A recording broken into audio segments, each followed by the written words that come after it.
오늘 하나님께서 우리에게 주신 말씀은 열왕기상 4장입니다. 열왕기상 4장 20절에서 30절까지의 말씀을 저희 여러분이 교독해서 읽도록 하겠습니다. 4장 20절을 제가 먼저 읽도록 하겠습니다. 유다와 이스라엘의 인구가 바닷가의 모래같이 많게 되매 먹고 마시며 즐거워하였으며 솔로몬이 그 왕에서부터 블레셋 사람의 땅에 이르기까지와 애굽 주경에 미치기까지의 모든 나라를 다스림으로 솔로몬이 사는 동안에 그 나라들이 조공을 바쳐 섬겼더라. 솔로몬의 하루 음식물은 가는 밀가루가 30고루요 굵은 밀가루가 60고루요 살진 소가 10마리요 초장의 소가 20마리요 양이 100마리이며 그 외에 수사슴과 누루와 암사슴과 살찐 새들이 있더라. 솔로몬이 그 강 건너편을 딥사에서부터 가사까지 모두 그 강 건너편의 왕을 모두 다스림으로 그가 사방에 둘린 민족과 평화를 누렸으니 솔로몬이 사는 동안에 유다와 이스라엘이 방에서부터 블레셋에 이르기까지 각기 포도나무 아래와 모아바나무 아래에서 평안히 살았더라. 솔로몬의 병거의 말 외양간이 4만이요 마병이 12,000명이며 그 시당 관장들은 각각 자기가 맡은 날에 솔로몬 왕과 왕의 상에 참여하는 모든 자를 위하여 먹을 것을 공급하여 부족함이 없게 하였으며 또 그들이 각각 직무를 따라 말과 준마에게 먹일 보리와 꼴을 그 말들이 있는 곳으로 가져왔더라. 하나님이 솔로몬에게 지혜와 총명을 심히 많이 주시고 또 넓은 마음을 주시되 바닷가의 모래같이 하시니 다 함께 솔로몬의 지혜가 동쪽 모든 사람의 지혜와 애국의 모든 지혜보다 뛰어난지라. 아멘. 솔로몬은 다윗에 이어 이스라엘의 왕이 되었습니다. 솔로몬은 제일 먼저 기브온에 가서 1000번제를 드렸습니다. 정말 다른 사람이 할 수 없는 그러한 제사를 드린 것입니다. 하나님께서 이에 감동하셨습니다. 그래서 솔로몬에게 지혜를 주셨습니다. 그리고 지혜뿐만 아니라 솔로몬이 부귀 영화를 누릴 수 있도록 모든 것을 다 베풀어 주셨습니다. 솔로몬은 이제 왕이 돼서 이제 중앙 조직을 정비합니다. 그래서 자기 옆에서 바로 나라를 다스릴 사람들을 세우기 시작하는 것이죠. 제일 먼저 세운 사람은 제사장입니다. 서기관입니다. 그리고 군대 장관을 세웠습니다. 그리고 노동감독관을 세웠습니다. 그리고 사관을 세웠습니다. 그리고 12지역을 다스릴 12관장들을 세웠습니다. 서기관은 왕의 칙령을 공포하는 사람입니다. 그리고 왕의 대소사를 기록하는 사람, 이런 사람이 서기관입니다. 그리고 없는 관직, 그 전에 없던 관직은 12관장을 다스리는 우두머리였는데 지역을 12지역으로 나누어서 그 전체 지역을 다스릴 수 있는 그러한 그 장을 세운 것이죠. 그리고 이제 지방 조직을 쭉 이제 관할을 하기 시작을 하는 것입니다. 우리는 이 솔로몬의 중앙 조직을 정비하고 지방 조직을 관장하는 일을 통해서 우리가 배워야 할 것이 있습니다. 그것은 5절입니다. 우리 5절을 같이 한번 읽도록 하겠습니다. 시작. 나단의 아들 아사리야는 지방 관장의 두종이요 나단의 아들 사붓은 제사장이니 왕의 것이요. 중요한 직책을 나열할 때에 나단이라는 이름이 2번 열거됩니다. 이 나단은 우리가 잘 아는 나단 선지자죠. 나단 선지자, 다윗 시대의 선지자였죠. 그는 직언을 했습니다. 그리고 다윗이 범죄할 때 이것은 죄악입니다. 범죄입니다. 이렇게 말했던 사람이죠. 이런 직책은 목숨을 건 직책이에요. 만일 왕이 그것에 대해서 불쾌하게 여기면 어느 시점이라도 죽을 수 있는 그런 상태에 있는 사람이었습니다. 그럼에도 불구하고 그는 하나님의 말씀을 전했고 이스라엘을 그리고 다윗 왕을 심각한 상황 속에서 건져냈습니다. 그가 간음했을 때 그리고 살인을 저질렀을 때에 그것은 범죄였다라고 말하고 회개의 자리로 이끌어내릴 수 있었던 사람이 바로 나단 선지자입니다. 그리고 나중에 아도니아가 반역을 일으켰을 때에 이 사실을 고하고 그리고 솔로몬이 왕이 되도록 적극적으로 뒤에서 도왔던 사람, 이 사람이 나단 선지자입니다. 그런데 이제 나단의 시대는 지나가고 다윗의 시대도 지나갔습니다. 솔로몬의 시대가 온 것입니다. 그런데에 정말 중요한 관직을 나열할 때에 나단이라는 이름이 2번 나열됩니다. 나단의 아들이 그 관직에 임명이 된 것입니다. 아사리아와 나봇이 거기 등용이 된 것이죠. 아사리아는 12지역을 관장하는 관장들의 우두머리입니다. 정말 그 핵심적인 자리죠. 이 자리는 원래 없었던 자리예요. 하나님께서 12지파를 나누어 주셨는데 솔로몬이 왕이 되고 보니까 자기를 위해서 한 달에 한 번씩 자기 왕궁에서 쓸 것을 갖고 와야 되는데 그렇게 하다 보니까 경제적인 규모나 사람들의 어떤 그 특성에 따라서 이것을 나누어야 되기 때문에 솔로몬이 하나님께 주신 지혜로 말미암아 이렇게 한 겁니다. 그리고 거기에 우두머리를 세웠는데 그 우두머리가 누구였냐면 나단의 아들이었다는 것입니다. 그리고 나봇은 왕의 친구입니다. 그래서 늘 왕의 옆에 있으면서 정말 중요한 일서부터 사사로운 일까지 같이 나눌 수 있는 사람, 그 사람이 나봇이었습니다. 그 역시 나단의 아들이었다는 것이죠. 여러분, 여기에서 우리가 무엇을 깨달을 수가 있습니까? 하나님의 복은 대를 이어서 확장되고 풍성해진다는 것입니다. 여기에는요, 우리가 자녀 교육을 하고 자녀를 우리가 키우는 그러한 모든 과정에 있어서 하나님의 뜻이 무엇인가를 여기에서 알 수 있다는 것이죠. 하나님 앞에 순종하고 하나님의 말씀대로 살고 하나님의 몸된 교회를 위해서 애쓰는 하나님의 백성에게 내 대뿐만이 아니라 내 후손에 이르기까지 내가 너에게 복을 주겠다. 이렇게 말씀하시는 거예요. 이 일이 여기에서 일어나는 것이고 이 일은 신명기 7장 9절에 잘 기록되어 있습니다. 우리 같이 한번 읽도록 하겠습니다. 시작. 그런즉 너는 알라 우리의 여호와는 하나님이시오 신실하신 하나님이시다. 그를 사랑하고 그의 계명을 지키는 자에게 천대까지 언약을 이행하시며 인애를 베푸시되. 우리는 솔로몬 시대에 나단의 자녀들이 관직에 등용되는 것을 보고 아 그렇구나 이렇게 했습니다. 근데 그 정도로 끝나지 않습니다. 하나님은 그의 계명을 지키는 자에게 그를 사랑하는 자에게 천대까지 그의 언약을 이행하시며 인애를 베푸신다. 이것은 어디까지 연결이 되냐면은 영원까지 연결이 되는 것입니다. 정말 대단한 일이지요.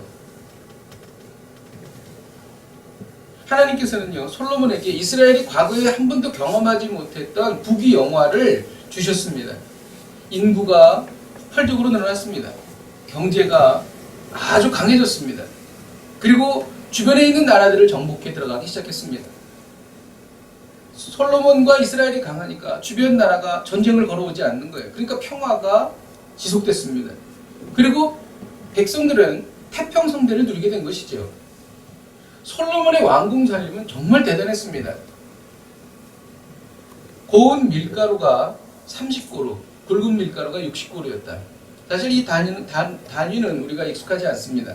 근데 이것은 한 고루가 한 220리터 정도 됩니다.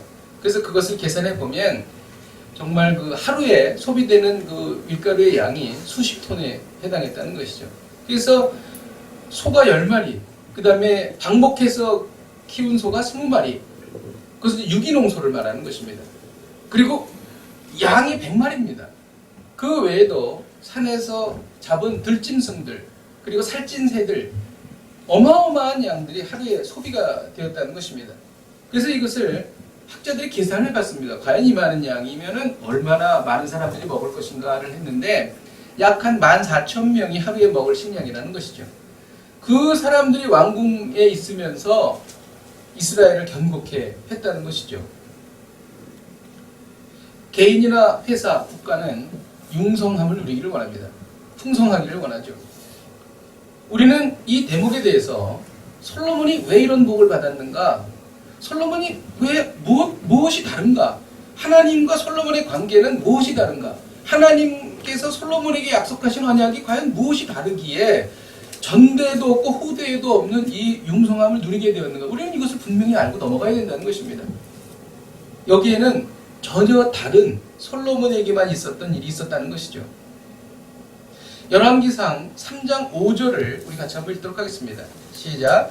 기브에서 밤에 여호와께서 솔로몬의 꿈에 나타나시니라.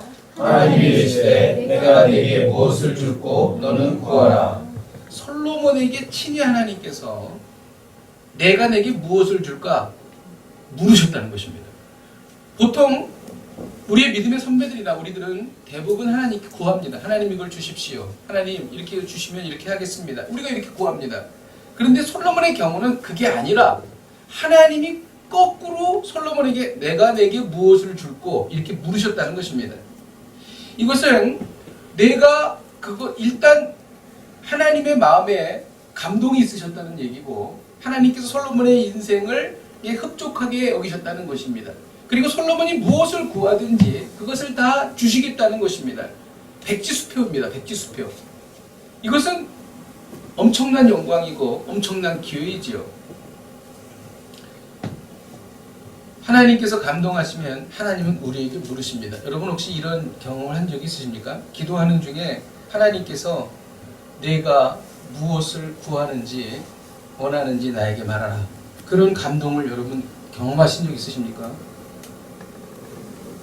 엄청난 기회죠. 그때 우리는 주님께 말씀을 드려야 하는 것입니다.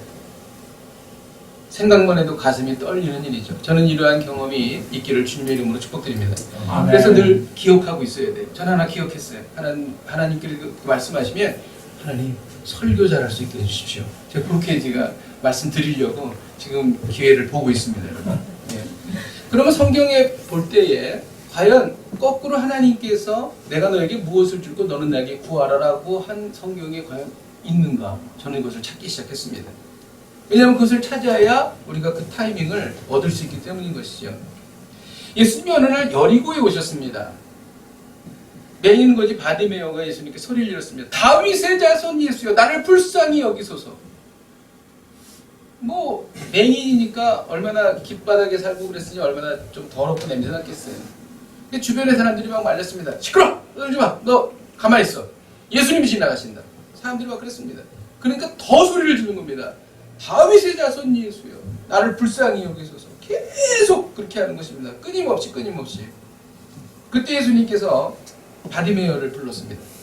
그때 주님께서 하신 말씀이 내가 내게 무엇을 하여 주기를 원하느냐 이렇게 물어보신 것입니다. 그때 바디메오는 보기를 원하나이다. 그리고 바디메오는 눈을 떴습니다. 바디메오가 죽기를 각오하고 끈질기게 예수님을 찾고 찾았습니다. 끈질기게 예수님을 찾고 찾을 때 예수님이 거꾸로 물어보신 것이에요. 내가 내게 무엇을 하여 주기를 원하느냐 이렇게 된 것입니다. 저는 또 찾았습니다. 엘리야가 승천하기 전에 엘리사는 엘리야를 따라다녔습니다. 엘리사의 스승이에요. 엘리야는. 그런데 엘리야는 이제 곧 있으면 하늘로 올라갑니다. 그래서 엘리야가 길갈에 있을 때였습니다. 길갈에 있을 때 엘리사가 엘리야 옆을 졸졸졸 따라다녔습니다.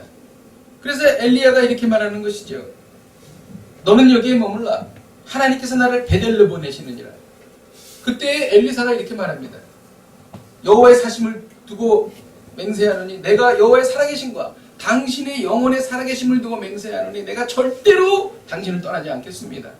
그래서 또 베델로 쫓아갔습니다. 베델에서 또 하나님은 엘리야를 길갈로 보내셨습니다. 또 거기에서도 계속 쫓아다녔습니다. 또 얘기했죠. 이제 그만 나를 따라와라. 이제 내가 하나님께 올라갈 때가 되었다. 그리고 하나님께서 엘리야를 여리고로 부르셨습니다. 그리고 요단으로 부르셨습니다. 갈 때마다 엘리사가 따라다니는 것입니다. 그때 엘리야가 요단에서 겉옷을 가지고 막 요단강물을 쳤습니다. 그랬더니 요단강이 막 이리 갈라지고 저리 갈라지고 그랬습니다. 마른 땅이 생겼어요. 거기에 엘리야가 걸어갔어요. 엘리야가 걸어갔을 때 누가 따라왔겠어요? 엘리사도 같이 따라갔습니다. 끝까지 따라간 것이죠. 그때의 엘리야가 엘리사에게 뭐라 그러냐면 내가 데려감을 당하기 전에 내가 내게 어떻게 할지를 구하라 물어본 것입니다. 그때 뭐라 그랬습니까? 당신이 행하시는 성령의 역사가 갑절이나 내게 있게 하여 주옵소서 이렇게 말한 것입니다. 그리고 나서 어떤 일이 생겼냐면 엘리야는 승천을 했고 엘리사가 겉옷을 걷어서 요단강을 치니까 이리 갈라지고 저리 갈라지고 마른 땅이 생긴 것입니다. 누가 한 것입니까? 하나님이 행하신 것이죠. 하나님께서는 엘리야를 통해서 엘리사에게 물으신 것입니다. 그리고 그것을 응답하셨고 하나님의 역사가 일어난 것입니다. 어떨 때 이런 일이 일어나는가? 끈질기게 끝까지 엘리야를 따라갔을 때에 이러한 질문을 받았고 그 갑절의 영감을 엘리사가 받았다는 것입니다.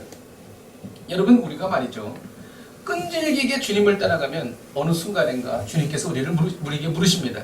내가 원하는 것이 무엇이냐? 주님은 어떤 상황에도 포기하지 않고 끈질기게 끝까지 주님을 따라가는 하나님의 백성에게 이런 질문을 하시는 것이죠. 왜? 감동하시기 때문에. 그러므로 우리는 응답이 되지 않아도 주님을 따라야 합니다. 몸이 힘들어도 주님을 따라야 합니다. 상황이 변하지 않아도 주님을 따라야 합니다. 다른 사람이 다 이제 그만해도 됐네 라고 얘기할 때까지, 그리고 그런다 할지라도 끝까지 어떤 상황 속에서라도 주님을 붙잡고 따라가는 그 사람에게 주님은 물으시는 것이죠. 내가 내게 무엇을 주기를 원하느냐. 이 영적인 경험을 하시기를 주님의 이름으로 축복드립니다. 아멘. 저는 오늘 이 본문을 통해서 더 깊은 묵상으로 들어가기를 원합니다. 우리는 표면적인 말씀을 알기를 원하는 것이 아니라 이 본문 중에서 하나님께서 정말 말씀하시는 것이 무엇인가를 우리가 같이 나누기를 원하는 것입니다. 하나님께서는 왜 솔로몬에게 부귀영화를 허락하셨는가? 이스라엘에 이러한 영광스러운 때가 있었어 라는 것을 말씀하시는 것인가? 아니면 하나님께 헌신하고 하나님께 나아가는 사람에게 하나님께서 이러한 부귀와 영화를 주시는구나, 이거를 말씀하시기를 원하셔서 여기에 이것을 기록하셨을까요? 여러분, 솔로몬이 누린 복을 한 구절 한 구절 분석해 보면 그것은 이스라엘의 부귀 영화뿐만이 아니라 앞으로 다가올 영원한 메시아 왕국을 노래하고 있다는 것입니다. 여러분, 솔로몬의 이름이 무슨 뜻인지 아십니까? 사무엘하 12장 24절을 같이 한번 읽도록 하겠습니다. 시작. 다윗이 그의 아내 바세바를 위로하고 그에게 들어가 그와 동침하였더니 그가 아들을 낳음에 그의 이름을 솔로몬이라 하니라. 여호와께서 그를 사랑하사. 이름을 솔로몬이라고 했는데 솔로몬은 평화의 사람이라는 뜻입니다. 이 평화의 사람이라고 하는 솔로몬의 이름의 뜻은, 여러분, 인간이 죄를 지어서 하나님과 우리는 멀어졌습니다. 그리고 죄 때문에 하나님과 원수가 되었습니다. 하나님과 긴장과 갈등의 관계가 되어버린 것입니다. 그런데 예수 그리스도께서 이 땅에 오심으로 인해서 하나님과 평화를 누리게 된 것이죠. 예수 그리스도 때문에 우리 안에 진정한 샬롬이 생긴 것입니다. 그러므로 이 솔로몬의 이름은 예수 그리스도 메시아를 예표하는 이름이라는 것입니다. 솔로몬은 아까 말씀드렸듯이 12관장들을 임명했습니다. 이 12관장들은 메시아 시대에 나타날 리더들이라는 것입니다. 마태복음 19장 28절에 보면 예수께서 이르시되 내가 진실로 너에게 이르노니 세상이 새롭게 되어 메시아 시대가 되어서 인자가 자기 영광의 보좌에 앉을 때에 나를 따르는 너희도 12보좌에 앉아 이스라엘 12지파를 심판하리라. 예수 그리스도께서 12보좌에 앉아 다스릴 12지파를 임명하시는 것, 이 메시아 왕국에 일어날 일을 솔로몬이 그것을 한 것이에요. 그리고 솔로몬 시대에 오늘 본문 20절에 보면 유다와 이스라엘의 인구가 바닷가의 모래와 같이 많게 되었다, 이렇게 기록하고 있습니다. 솔로몬 시대에 있었던 일입니다. 이것은 아브라함에게 약속했던 약속입니다. 아브라함을 통해서 바닷가의 모래와 같이 하나님을 따르는 백성들을 허락하여 줄 것이다. 그리고 그것은 메시아 왕국 때 일어날 일인 것입니다. 수많은 무리가 예수 그리스도를 따라올 것이라는 것이죠. 또 오늘 본문 21절에 보면 솔로몬이 그 강에서부터 블레셋 사람의 땅에 이르기까지 애굽 지경에 미치기까지와 모든 나라를 다스릴 것이다, 이렇게 말하고 있습니다. 이 역시 하나님께서 아브라함에게 언약한 내용입니다. 창세기 15장 18절에 보면 이 땅을 애굽 땅에서부터 그 큰 강 유브라데까지 내 자손에게 주겠다고 약속하십니다. 끊임없이 솔로몬의 일과 솔로몬 시대에 일어났던 일과 아브라함에게 약속하셨던 메시아 왕국에 일어난 일을 계속 비교하면서 본문은 말하고 있는 것입니다. 이런 말씀은 이것은 솔로몬의 이야기에서 끝내는 것이 아니라 메시아 왕국을 노래하고 있다는 것입니다. 25절에 보면 솔로몬이 사는 동안에 유다와 이스라엘이 단에서부터 브엘세바에 이르기까지 포도나무 아래와 무화과 나무 아래에서 평안히 살았다. 이것은 아주 목가적인 그러한 그 장면입니다. 백성들이 평안하게 포도나무 아래에 거하고 무화과 나무 아래에 거하는 것을 말하는 것이죠. 근데 이것은 솔로몬 시대에만 기록된 것이 아니라 미가 선지자도 메시아 왕국을 도래하면서 이렇게 말했어요. 자기 포도나무 아래와 무화과 나무 아래에 앉을 것이다. 이 미가 선지자가 얘기한 것입니다. 그리고 스가랴 선지자도 똑같은 이야기를 했습니다. 메시아 왕국의 도래를 얘기할 때 그날에 너희가 각각 포도나무 아래와 무화과 나무 아래에 서로를 초대할 것이다. 이렇게 말하고 있습니다. 이렇게 분명한 증거들이 오늘 본문에 기록되어 있는 것입니다. 솔로몬에게 주신 복과 영광은 메시아 왕국의 도래를 말하고 있다는 것이죠. 이것을 우리는 신학적으로 구속사적인 이야기다. 이렇게 우리가 말을 하죠. 여러분, 오늘 본문에서 계속적으로 반복되는 단어가 있습니다. 그것은 뭐냐면 지혜입니다. 지혜라는 단어가 7번 반복됩니다. 솔로몬이 말하는 지혜가 무엇인가? 우리가 생각할 때에 물론 표면적으로 성경에는 하나님도 그렇게 말씀하셨죠. 사람들을 재판하고 분별할 수 있는 능력, 판단력, 분별력을 지혜라고 말씀하셨습니다. 그런데 이 지혜가 무엇인가에 대한 깊은 내용은요, 솔로몬이 쓴 잠언에 기록되어 있어요. 이 지혜가 과연 무엇인가? 이 지혜의 실체가 무엇인가? 여러분, 솔로몬이 기록한 잠언 9장 1절에서 6절을 같이 한번 읽도록 하겠습니다. 시작. 지혜가 그의 집을 짓고 7 기둥을 다듬고 짐승을 잡으며 포도주를 혼합하여 산을 갖추고 자기의 영역을 보며 성문 높은 곳에서 불러 이르기를 어리석은 자의 이리로 돌이키라. 또 지혜 없는 자에게 이르기를 너는 와서 내 식물을 먹으며 내 혼합한 포도주를 마시고 어리석음을 버리고 생명을 얻으라. 명철의 길을 행하라 하느니라. 자, 잠언을 솔로몬이 썼습니다. 잠언을 쓰면서 지혜가 지금 주어가 지혜입니다. 지혜가 하는 행동을 가만히 보세요. 자, 지혜가 뭐라 그러냐면 어리석음을 버리고 회개하라고 합니다. 세례요한이 생각나죠? 세례요한이 광야에서 외친 다음에 예수님도 뭐라고 처음에 외치셨어요? 회개하라, 천국에 가까웠느니라 그랬죠. 자, 지혜가 그렇게 말을 하는 거예요. 그리고 또 후반절에 보면은 생명을 얻으라. 예수님은 길이요 진리요 생명이십니다. 여러분, 이 지혜의 실체가 무엇인가? 지금 이 솔로몬은 이 지혜가 바로 앞으로 오실 메시아다라는 것을 여기에서 말하고 있는 것입니다. 여러분, 우리에게 참 생명을 주시는 분은 누구십니까? 그분은 예수 그리스도이십니다. 지혜는 예수 그리스도를 여기서 말하고 있는 거예요. 하나 더 볼까요? 우리 잠언 1장 20절에서 23절을 같이 한번 읽도록 하겠습니다. 시작. 지혜가 길거리에서 부르며 광장에서 소리를 높이며 시끄러운 길목에서 소리를 지르며 성문 어귀와 성중에서 그 소리를 바라에 이르되 너희 어리석은 자들은 어리석음을 좋아하며 거만한 자들은 거만을 기뻐하며 미련한 자들은 지식을 미워하니 어느 때까지 하겠느냐. 나의 책망을 듣고 돌이키라. 내가 나의 영을 너희에게 부어주며 내 말을 너희에게 보이리라. 지금 책망하시고 회개하라고 하시고 지혜예요. 이거 다 주어가 지혜입니다. 그런데 결정적으로 보라, 내가 나의 영을 너에게 부어주리니, 주님께서 승천하실 때에 성령을 기다리라고 말씀하셨습니다. 그리고 성령께서는 예수 그리스도로부터 나온다고 합니다. 그것은 우리가 발출설이라고 말하는데 예수님으로부터, 하나님으로부터 성령이 나온다 이렇게 말하고 있습니다. 신학적으로 그렇게 말합니다. 지금 이 지혜가 나의 영을 너희에게 부어주리니 이렇게 말하고 있습니다. 이것보다 더 분명한 말씀이 어디 있겠어요? 이 솔로몬이 얘기했던 지혜, 이 지혜는 바로 예수 그리스도를 말하고 있는 것입니다. 34절에 천하 모든 왕들이 보낸 사람이 솔로몬의 지혜를 들으러 온다고 말합니다. 요한계시록 7장 9절에서 10절에 보면은 이 일 후에 내가 보니 각 나라의 족속과 백성과 방언에서 아무도 능히 셀 수 없는 큰 무리가 나와 흰옷을 입고 손에 종려나무를 들고 보좌 앞과 어린 양 앞에 서서 큰 소리로 외쳐 이르되 구원하심이 보좌하신 우리 하나님과 어린 양에게 있도다. 어린 양 앞에 나와서 수많은 족속들이 나와서 경배하는 모습입니다. 저는 이 수많은 족속들이 경배할 때에 저도 그 자리에 흰옷을 입고 있고 여러분들도 그 자리에 흰옷을 입고 있을 줄로 믿습니다. 여러분, 너무나 분명하지 않습니까? 이 지혜는 예수 그리스도를 말하고 있는 거예요. 솔로몬에게 복과 영광이 가득했습니다. 솔로몬에게 지혜가 충만했습니다. 여러분, 이 솔로몬이 복과 영광이 가득할 때는 항상 솔로몬에게 지혜가 있었습니다.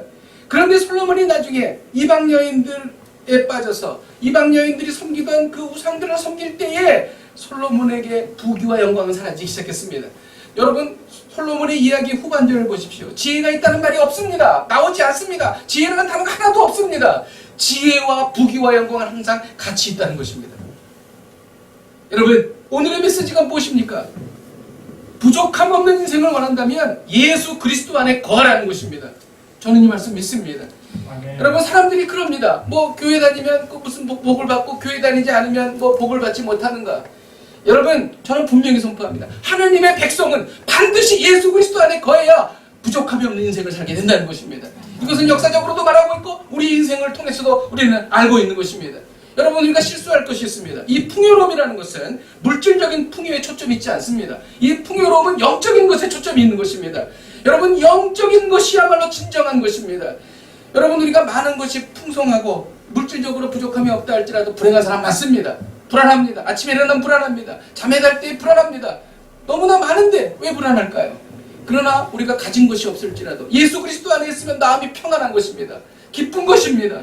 길을 걸을 때 산들바람이 부를 때 말할 수 없는 평안과 기쁨이 넘칩니다. 왜 나에게 이런 평안이 있지? 왜 나에게 하나님께서 이러한 평안을 주시지? 너무 행복합니다. 여러분 그것은 예수 그리스도로부터 오는 것이지요. 예수 그리스도 안에 있는 사람이 부족함이 없는 인생을 산다는 것을 사도 바울이 빌립보서 4장을 통해서 그대로 말하고 있습니다. 여러분 집에 가서 한번 빌립보서 4장을 한번 읽어보십시오. 빌립보서 4장에 보면 주 안에서 거하는 사람들이 누리는 복에 대해서 말하고 있어요. 4장 1절에 보면 어떠한 형편이든지 자족할 수 있다는 거예요. 어떤 음식을 먹든지 어떠한 상황에 있든지 우리는 자족할 수 있다는 것입니다. 여러분 부자가 무엇입니까? 부족함이 없는 사람이 부자예요. 많은 것을 갖고 있는 사람이 부자가 아닌 것이지요. 예수 그리스도 안에 있으면 어떤 상황에서도 만족할 수 있습니다. 할렐루야. 아멘. 어떤 차를 타도 만족할 수 있습니다. 여호와는 나의 목자시니 내게 부족함이 없기 때문이지요. 빌립보서 4장 13절에는 한 단계 더 나가서 이렇게 말합니다. 내게 능력 주시는 자 안에서 내가 모든 것을 할 수 있느니라. 할렐루야. 저는 이 소로 산다교회가 이렇게 될 줄로 믿습니다. 주님께서 능력 주시는 자 안에서 모든 것을 할 수 있을 줄로 믿습니다. 아까 찬양하는데 가슴이 터질 것 같았어요. 우리가 적은 인원이 모였지만 정말 수많은 하나님의 역사와 하나님의 놀라운 능력들이 우리 교회를 통해서 나타날 것이라는 믿음이 생긴 거예요. 우리 이혜령 집사님 저한테 그래요. 목사님은 맨날 운다고 맨날 운다 그래요. 정말 찬양할 때마다 눈물이 나요, 여러분. 그리고 빌립보서 4장 19절에 이런 말씀이 있습니다. 나의 하나님 그리스도 예수 안에서 영광 가운데 그 풍성한 대로 너희 모든 쓸 것을 채워. 야, 영적인 것뿐만이 아니라 모든 필요한 물질적인 것마저도 다 채우신다는 것입니다. 완벽합니다. 뭐 정말 부족한 것이 없습니다. 여러분 이분이 바로 우리 좋으신 하나님이십니다. 아멘. 어떻게? 예수 그리스도 안에만 있으면 솔로몬이 누린 복과 부귀와 영화와 지혜는 다 예수 그리스도 안에서 누릴 수 있는 것입니다. 우리가 예수 그리스도 안에 있다면 반드시 우리의 쓸 것을 풍성하게 채우십니다. 아멘. 말씀을 준비하면서 주신 감동이 있습니다. 6절에 보면 아이살은 국내 대신이라 이런 말이 있습니다. 지금 이것은 중앙부처에 근무하는 그러한 리더를 이렇게 임명하는 그리고 그 사람들의 이름을 열거하는 그러한 내용입니다. 국내 대신은 솔로몬 당시에 새로 신설된 직책이에요. 왕궁 살림 전체를 관할하는 그런 직책입니다. 근데 이상합니다. 다른 사람들 앞에는 다 누구의 아들, 누구의 아들, 누구의 아들이라고 있습니다. 아사리아는 사독의 아들이라. 다 누구의 아들이라고 기록되어 있는데 딱 한 사람, 아이살 앞에만 아무 말이 없어요. 수식어가 없습니다. 신학자들은 이렇게 말해요. 그의 아버지가 유명한 사람이 아니었기 때문이다. 그리고 그의 아버지가 특별히 내세울 것이 없는 사람이었기 때문이다. 즉 그의 아버지는 이스라엘의 평균 이하의 삶을 살았던 사람이라는 것이죠. 그냥 겨우 목에 풀칠하며 살았던 사람, 아니면 핸디캡을 가지고 있었던 사람이었는지도 모릅니다. 혹은 아이살이 아버지가 누군지도 모르는 사생아였을지도 모릅니다. 그래서 이 아이살 앞에는 아버지가 누구라는 말이 수식어가 없다는 것이죠. 사람들은 출신 성분을 따집니다. 가문을 따집니다. 출신 학교를 따집니다. 그리고 가진 재산을 따집니다. 그러나 하나님은 그렇지 않으시다는 것이죠. 하나님은요, 믿음을 보십니다. 하나님은요, 하나님과의 관계를 보십니다. 하나님께서는 말할 수 없이 가난한 사람들 중에서 위대한 인물들을 많이 나게 하셨습니다. 에디슨이 그런 사람이었어요. 무디 목사님이 그런 사람이었습니다. 셰익스피어도 그랬어요. 정말 그 카네기도, 그 부자도 정말 그 가정이 가난한 가정이었었죠. 여러분, 경제적으로 어렵다고 위축될 필요가 하나도 없습니다. 배움이 짧다고 위축될 필요도 하나도 없습니다. 몸이 약하다고 위축될 필요가 하나 없습니다. 경험이 부족하다고, 상황이 어렵다고 위축될 필요가 없어요. 하나님은요, 이런 걸 보시는 분이 아니에요. 하나님은 겉모습을 보시는 분이 아니라 중심을 보십니다. 여러분, 일단 하나님의 손에 붙들리면 상황과 조건은 아무 문제가 되지 않습니다. 하나님은요, 돌들을 들어 아브라함의 자손을 만드는 분이시기 때문입니다. 아니, 오히려 열악한 환경에서 빛나는 보석을 만드시는 분, 그분이 바로 하나님이십니다. 여러분이 믿음을 가지길 주님의 이름으로 축복드립니다. 하나님은 바로 그 믿음을 귀하게 보십니다. 그리고 그 믿음대로 이루어 주십니다. 이 말이 바로 아이살은 국내 대신이라, 이 말씀의 뜻인 것입니다. 오늘 하나님은 우리에게 말씀하십니다. 부족함 없는 인생을 원한다면 예수 그리스도 안에 거하라. 부족함 없는 인생을 원한다면 예수 그리스도 안에 거하라. 이를 위하여 주님을 끈질기게 따라가십시다. 막 따라갔는데 뒤돌아보니까 아무도 없어. 나만 따라왔어. 그때 주님 물어보십니다. 내가 내게 무엇을 줄까? 그것을 준비하시기 바랍니다. 할렐루야. 이 놀라운 복이 우리 모두에게 임하기를 주님의 이름으로 축복드립니다. 우리 함께 찬양하고 기도하십시다. 나의 안에 거하라. 우리 찬양하십시다.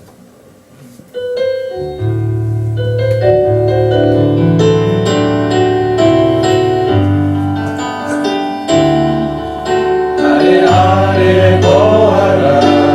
나는 내 하나님이니 모든 환난 가운데 너를 지키는 사람.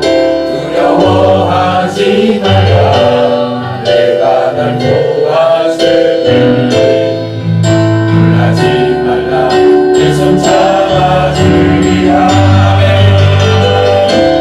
내가 너를 지명하여 불렀나니 너는 내 것이라. 내 것이라. 너의 하나님이라. 내가 너를 보배로고 존귀하여 여기노라. 너를 사랑하는 내 여호와. 시간과 통성으로 기도하기를 원합니다. 예수 그리스도 안에 거함으로 부족함 없는 인생을 살기를 원합니다. 솔로몬이 지혜뿐 아니라 복이 영광을 얻었듯이 예수 그리스도 안에서 부족함 없는 인생을 살게 하여 주옵소서. 우리 삶에 절실하게 필요한 것이 있습니다. 예수 그리스도를 끈질기게 따르겠습니다. 이를 통해 영육간의 풍요로운 인생이 되게 하여 주옵소서. 우리 함께 통성으로 기도하시겠습니다. 하나님 아버지, 우리가 예수 그리스도 안에 거함으로 하나님 아버지 부족함 없는 인생을 살기를 원합니다. 하나님 아버지, 솔로몬의 지혜뿐만이 아니라 하나님 아버지 그가 공부하여 광도 얻었듯이 하나님 아버지 예수 그리스도 안에서 부족함 없는 인생을 살기를 원합니다. 하나님 아버지, 우리의 삶에 하나님 아버지 필요한 것이 있습니다. 하나님 아버지 주여, 우리에게 하나님 아버지 주여 절실한 것이 있습니다. 하나님 아버지 주여, 우리가 이것을 무한 따라다녔지만 하나님 아버지 주여, 우리가 예수 그리스도를 끈질기게 따라다닐 때에 하나님 아버지 놀라운 은혜가 주어진 줄 믿습니다. 하나님 아버지, 우리가 영혼간의 부끄러운 인생이 되기를 원합니다. 부족함이 없는 인생이 되기를 원합니다.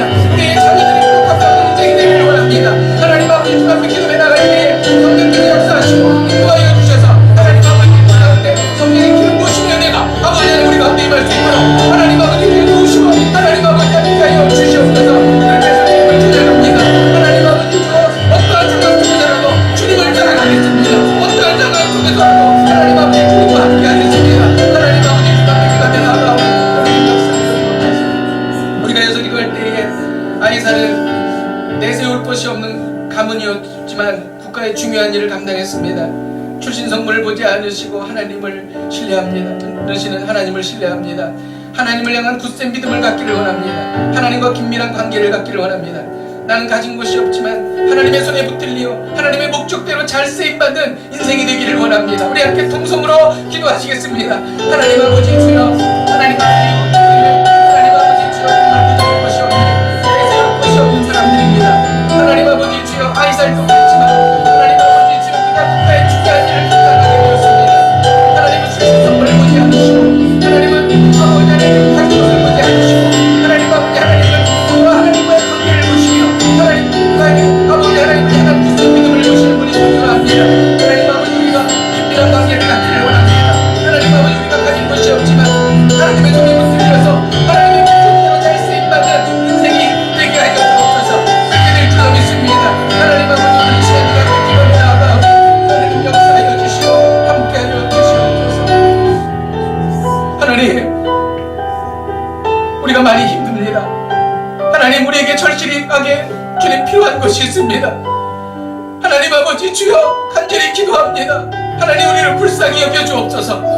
하나님 우리가 아버지 안에 늘 어느 시간이든지 어디에 있든지 예수 그리스도 안에 거하기를 원합니다.